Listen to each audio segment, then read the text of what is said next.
ఎన్నో అందమైన కథలు, అందులో మనసుకు హత్తుకునేవి కొన్ని.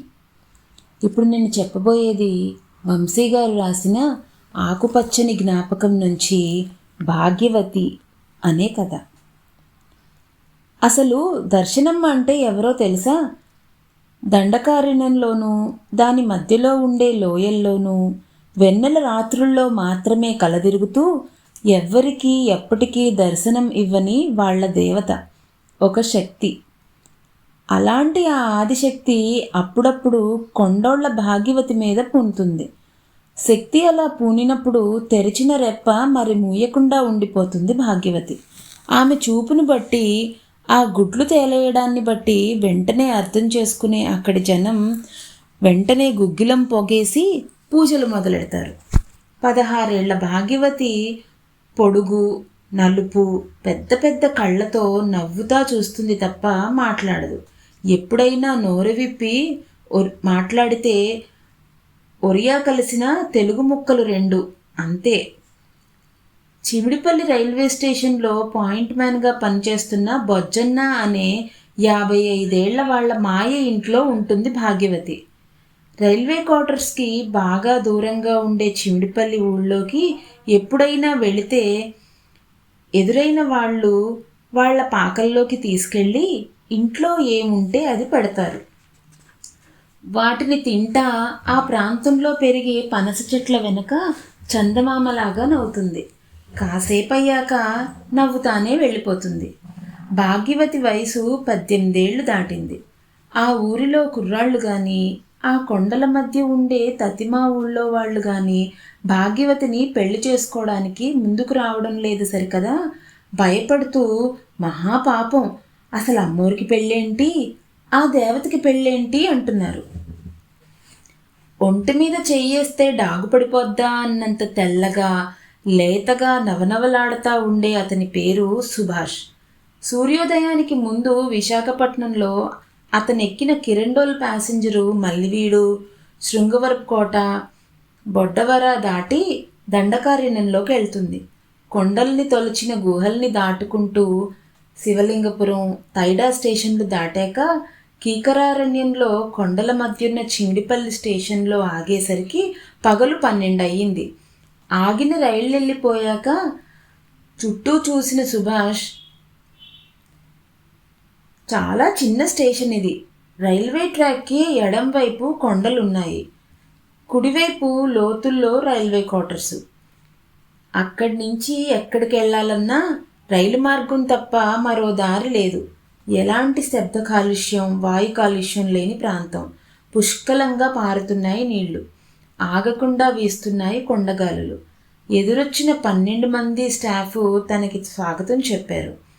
అరకులోయకి దగ్గరలో ఉంటుంది ఊరు అంటే ఏమో అనుకున్నాను, ఇలాగుందేంటి అన్నాడు సుభాష్.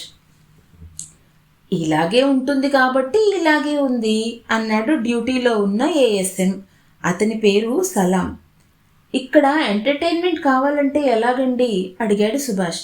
ఇక్కడేం ఉండదు, రోజుకోసారి ఆగే ప్యాసింజరో గూడ్సో పట్టుకొని ఎస్కోట కానీ అరకు కానీ వెళ్ళాలి అన్నాడు మణికంఠన్ అనే తమిళ ఏఎస్ఎం. ఇక్కడంతా ఫ్యామిలీస్తోనే ఉంటున్నారా అన్నాడు సుభాష్.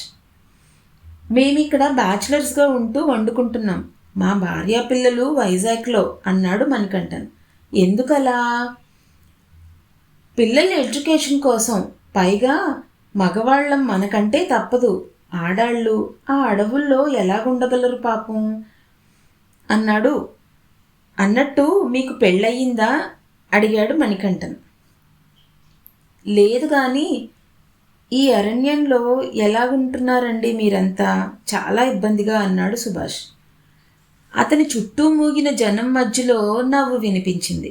ఎవరా అని చూస్తే బొజ్జన్న నవ్వుతూనే అన్నాడు, ఎక్కడో అరవ దేశం నుంచొచ్చిన ఈ మాస్టర్ గారు ఉండగా మీరేంటి బాబుగారు భయపడతారు అని సుభాష్కి ధైర్యం చెప్పి తక్కిన టీపీల సాయంతో అతని సామానంతా మోసుకెళ్ళి సుభాష్ క్వార్టర్స్లో పెట్టాడు.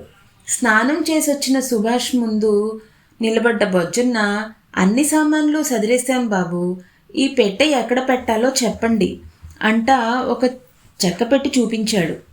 ఆ పెట్టి దగ్గరికి వెళ్ళి తలుపు తీస్తే హార్మోనియం ఉంది లోపల. దీన్ని ఈ హాల్లోనే పెట్టు అంటుండగా లోపలికొచ్చిన ఒక మనిషి, సార్ నా పేరు పట్నాయక్, కింద నుంచి బియ్యం, పప్పులు, ఉప్పులు, కూరలు, నారలు తెచ్చి అమ్ముతుంటాను. మీకేటైనా కావాలేమో అని అడగడానికి వచ్చాను. నా క్యాంటీన్ స్టేషన్ పక్కనే. పొద్దుటే ఒక టిఫిను, రోజంతా టీ మీకు ఇచ్చేయగలను అన్నాడు. డ్యూటీలో జాయిన్ అయిన సుభాష్కి ఆ 8 గంటలు ఇట్టే గడిచిపోతుంది. ఆ తర్వాతే మొదలవుతుంది బెంగ. టిఫిను, టీలు పట్నాయక్ క్యాంటీన్లో పర్లేదు కానీ భోజనం దగ్గర వచ్చి పడుతుంది సమస్య. పట్నాయక్ పెట్టే ఒరియా భోజనంలో బంగాళాదుంపల కూర ఉప్పు కారం లేకుండా పసుపు వాసన వేస్తుంది. ఇది కాదనుకొని బ్యాచులర్స్గా ఉంటూ వండుకుంటున్న తక్కిన వాళ్ళల్లో చేరాడు. కానీ ఒకరోజు ఆ అడవిలో పెరిగే చిన్న చిన్న ఈత చెట్ల మొదళ్ళు తవ్వితే వేళల్లో ఉండే తెల్లటి బొడ్డెం పురుగులు వేపుడు చేశారు వాళ్ళు. అది చూసిన తనకి వాంతొచ్చింది. ఇక లాభం లేదని బొజ్జన్నని బతిమాలి ఎస్కోట పంపించి స్టవ్వు, కిరసనాయిలు, అల్యూమినియం సామాన్లు, పప్పులు, బియ్యం, నెయ్యి, కూరలు తెప్పించుకొని వంట చేయటం మొదలెట్టాడు. కానీ తనకి వంట రాదే. సాయం చేయడానికి కానీ పని చేయడానికి కానీ అక్కడ గిరిజనులు ఎవ్వరూ రారు. అతని అవస్థ చూసిన బొజ్జన్న వాళ్ళ భాగ్యవతిని తీసుకొచ్చి సుభాష్కి సాయంగా ఉండమన్నాడు. గది సరిగ్గా ఊడవడం లేదని, పక్క సరిగ్గా సర్దడం లేదని విసుక్కుంటున్నాడు. వంట చేసేటప్పుడు పప్పుచారులో గరిట సరిగ్గా తిప్పడం లేదని, వంకాయ వేపుడు మాడబెట్టిందని కసురుకుంటున్నాడు భాగ్యవతి మీద. అంతా వింటూ తనని కాదన్నట్టుగా నవ్వుతూ తనకొచ్చిన పని తను చేసుకుంటా పోతుంది భాగ్యవతి. అక్కడ బాగా దొరికే దేశాల కోడి అనే ఒక రకం కోడి మాంసంతో వండి భలే గుంది రుచి అనిపించుకుంది సుభాష్తో. పగలు 12 గంటల ప్రాంతంలో ఆగిన గూడ్స్ బండిలో గార్డు గారు పేపరు చుట్ట ప్లాట్ఫారం మీద విసిరితే అంతా తలో పేజీ లాక్కుంటున్నారు. ఇంతలో అరకు సైడ్ నుంచొచ్చి ఆగిన పుష్ ట్రాలీలోంచి దిగిన రైల్వే ఉద్యోగి జీతాలిచ్చి వెళ్తుంటే, సార్ సబ్బులు పేస్టులు కొనుక్కోవాలి అన్నాడు. ఇక్కడి నుంచి రైలు పట్టాల మీద ఎడం పక్కకి నడుచుకుంటూ 12 కిలోమీటర్లు వెళ్తే తైడా అనే ఊరు వస్తుంది. కుడిపక్క 11 కిలోమీటర్లు వెళ్తే బొర్రా గ్రామం వస్తుంది. బయలుదేరండి సుభాష్ గారు అన్నాడా రైల్వే ఎంప్లాయీ. మీ ట్రాలీలో వస్తానండి ప్లీజ్ అన్నాడు సుభాష్. కుదరదని కరాఖండిగా చెప్పేస్తున్నాడు అతను. చూస్తున్న భాగ్యవతి మనసు అదోలాగా అయిపోయింది. అతని దగ్గరికి వెళ్ళి, పదండి బాబుగారు మీకు తోడొస్తాను అంది. పట్టాల మీద ముందు భాగ్యవతి, వెనకాల తను. అలా నడుచుకుంటూ బొర్రా స్టేషన్లో నుంచి ఊరి జంక్షన్లోకి ఉన్న ఎస్టీడీ బూత్కి వెళ్ళి 2 కాల్స్ మాట్లాడుకున్నాక కావలసిన సామాన్లు కొనుక్కున్నాక మరి పదమన్నాడు. బొర్రా స్టేషన్ ఎడం పక్కన ఉన్న టన్నెల్లోకి వెళ్ళేసరికి కటిక చీకటి. ఆ చీకట్లో నడుస్తా భయంగా భాగ్యవతి చేయి పట్టుకున్నాడు. పట్టాల కింద నల్లటి చిన్న కంకర్రాళ్ళు. జాగ్రత్తగా అతన్ని నడిపిస్తూ ముందుకు తీసుకెళ్తుంది భాగ్యవతి. అలా ఆ చీకట్లో చాలా దూరం నడిచారు. టన్నెల్లో నుంచి బయటకు వచ్చేసరికి ఆ అడవిలో చంద్రోదయమైంది. ఆ వేళ కార్తీక పౌర్ణమి. చలిగాలి వీస్తోంది. భాగ్యవతి కూడా తెచ్చుకున్న కంబళిని అతనికి కూడా కప్పింది. ఒకే రగ్గు కప్పుకొని ఇద్దరూ నడుస్తున్నారు. ముందుకి ఇంకా ముందుకి నడుస్తూ టన్నెల్లో నుంచి బయటకు వచ్చేసరికి వెండి వెన్నెల చంద్రుడు ఆ దండకారణ్యంలో కొత్తగా మెరుస్తున్నాడు. ఎప్పుడు పొడి పొడి ముక్కలు మాట్లాడే భాగ్యవతి ఇప్పుడు కథలు చెప్తుంది. ఒక్క సుభాష్ దగ్గర మాత్రమే, అది అతను ఒంటరిగా ఉన్నప్పుడే. పద్మ అనే నిండు గర్భిణి అడవిలోకి పుల్లల కోసం వెళ్తే వాటిని ఏరుకునేప్పుడు ప్రసవం అయిందంట. సాయంత్రం తిరిగొస్తున్న ఆమె నెత్తి మీద పుల్లల మోపుందంట. ఒళ్ళో చంటోడున్నాడంట. ఎప్పుడూ కొండల్లో అడవి లోపల తిరిగే చిరుతపులొకటి ఈ మధ్య బయటకి కూడా తిరుగుతా దొరికిన మనిషిని దొరికినట్టుగా కొరికి నమిలి మింగేస్తుందంట. నిజానికది సాధు జంతువంట. దానికి ఆకలి కాదంట, పగ. ఈ మధ్య తను కన్న 2 పిల్లల్ని ఎవడో పట్టుకెళ్ళిపోయాడు. ఏం చేశాడో ఏంటో. వాత్సల్యం మనిషిలోనూ మృగంలోనూ ఒకటే కదా. తన పిల్లల కోసం వెతుకుతా అవి దొరకపోయేసరికి దొరికిన మనిషిని దొరికినట్టుగా నమిలి మింగేస్తోంది. దిగువలో కాశీపట్నంలో ఉండే హరిబంధు అనే కొండవాడికి 6 భార్యలంట. చిత్రం ఏంటంటే వాళ్ళంతా ఒక తల్లికి పుట్టినోళ్లే. ఇలా ఆ అడవుల్లో లోయల్లో జరిగినవి చెబుతూ ఉంది. బాబుగారు బాబుగారు అంట అతని కూడా తిరుగుతూ అతనికి అన్ని విధాలా సాయం చేస్తుంది. అతను హార్మోనియం మీద పాడే పాటలు హాయిగా వింటుంది. అతని ఆలోచనల్ని పంచుకుంటుంది. కీకరారణ్యం మధ్యలో అతనిది ఒంటరి జీవితం అన్న విషయం మర్చిపోయేలా చేస్తుంది. సుభాష్కి జ్వరం వచ్చింది. మామూలు జ్వరం కాదు. ఎన్ని దుప్పట్లు కప్పినా ఆగడం లేదు చలి. గజగజ వణికిపోతున్నాడు. తలనొప్పి అంటూ తల పట్టేసుకొని మెలితిరిగిపోతున్నాడు. ఇంకో పక్క వాంతులవుతున్నాయి. అతని పరిస్థితి చూసిన స్టేషన్లో స్టాఫ్ అంతా కంగారు పడిపోయి అరకు ఫోన్ చేస్తే కంట్రోలర్ పర్మిషన్తో వచ్చిన డాక్టరు మలేరియా అని తేల్చి గుప్పెడు మాత్రలు ఇచ్చి వాటిలో క్లోరోక్విన్ 2 పూటలా 2 మాత్రలు వేయమన్నాడు. పారాసిటమాల్ 3 పూటలా 3 మాత్రలు చొప్పున వేయమన్నాడు. నుదిటి మీద చల్లటి గుడ్డ పెట్టమన్నాడు. ఇంతలో మబ్బులు బాగా మూసుకుపోతూ గాలులు విపరీతంగా వీయడంతో తైడా నుంచి వస్తున్న పీడబ్ల్యూడి గారి మోటార్ ట్రాలీ మీద ఎక్కి అరకు వెళ్ళిపోయాడు డాక్టరు. తుఫాన్ అంట. మామూలు తుఫాన్ కాదు, పెను తుఫాను.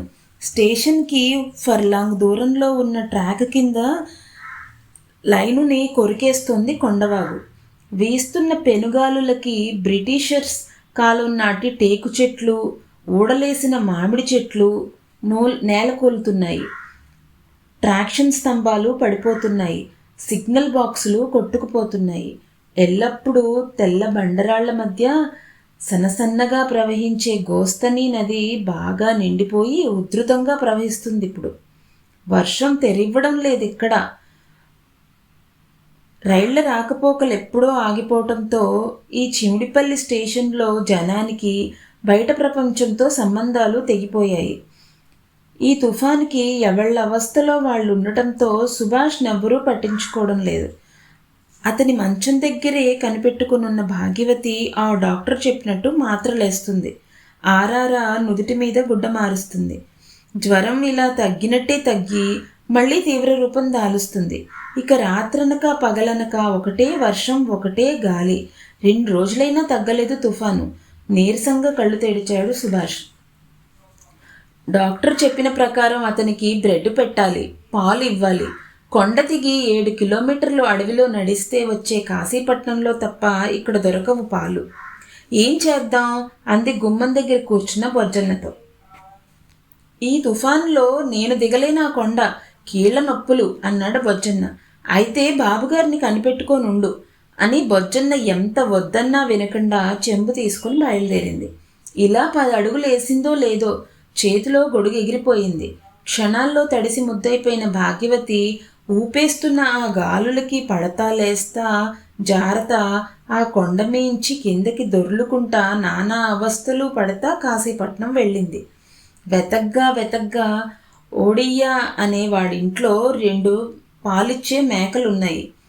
నాకిప్పుడు సారా తెచ్చిస్తే తప్ప పాలు పితకలేనని గుడిసెలో మూల పడుకున్నాడు వాడు. వాణ్ణి బతిమాలి బహమాలి కూడా తెచ్చుకున్న ఆ చెంబుడు పాలు పితికించుకొని తిరిగి స్టేషన్లోకి వచ్చేసరికి మధ్యాహ్నం దాటేసింది. నీకోసమే చూస్తున్నాను, అలా చూడు మీ బాబుగారు ఏం చేశాడో అంటా గుడ్డతో ముక్కు మూసుకొని నిలబడ్డాడు బొజ్జన్న. సుభాష్కు మలమూత్రాలు బట్టల్లోనే అయిపోయినాయి. అతన్ని వంటి మీద బట్టలన్నీ తీసేసి ఒళ్ళంతా శుభ్రం చేసి వేడినీటి గుడ్డతో శిరస్సు నుంచి సిరిపాదం దాకా తుడిచి మళ్ళీ పక్కేసి వేడివేడి పాలు తాగించి పడుకోబెట్టింది. 12 గంటలకోసారి పెరిగిపోతున్న జ్వరం 104 డిగ్రీల దాకా వచ్చేస్తుంది. ఏ మాత్రం కంగారు పడకుండా టాబ్లెట్లు వేస్తూ రాత్రనక పగలనక కష్టపడుతున్న భాగ్యవతి శ్రమ ఫలించింది. సుభాష్కు జ్వరం తగ్గింది. తుఫాను కూడా తగ్గింది. మళ్ళీ రైళ్లు నడుస్తున్నాయి. కానీ ఇన్ని అష్టకష్టాలు పడ్డ భాగ్యవతికి మలేరియా, దాంట్లో నుంచి కామెర్లు కూడా వచ్చి మంచాన పడిపోయింది. కొన్నాళ్లకి కోలుకొని స్టేషన్కి వచ్చి చూసిన ఆమెకి సుభాష్ కనపడలేదు. బాబుగారు ఎక్కడా అని అడిగితే వాళ్ళొచ్చి తీసుకెళ్లారంట. భాగ్యవతి అడిగితే వచ్చేస్తానని చెప్పండి అంటూ రైలు ఎక్కాడంట సుభాష్. జ్వరం తగ్గి ప్లాట్ఫారం మీదకొచ్చిన భాగ్యవతి అప్పుడే ఆగిన కిరండోల్ ప్యాసింజర్ అంతా వెతికింది. రాలేదు సుభాష్. ప్లాట్ఫారం మీద కూర్చొని రెప్పార్పకుండా సుభాష్ కోసం చూడడం మొదలెట్టేసరికి అది గమనించిన ఊర్జనం, ఇది వరకైతే దర్శనమ్మ తల్లి పూనబోయే ముందే రెప్పార్పకుండా చూసేది భాగ్యవతి. ఇప్పుడు రెప్ప ముయ్యటం మానేసిందంటే అమ్మోరు శాశ్వతంగా భాగ్యవతిని ఆవహించిందనమాట అని గుగ్గిలం పోగేసి పూజలు ప్రార్థనలు మొదలెట్టారా ప్లాట్ఫారం మీదే. ఎవరేం చేస్తున్నా పట్టించుకొని భాగ్యవతి చూపులు ప్లాట్ఫారం మీద ఆ రైలు రాబోయే వైపే.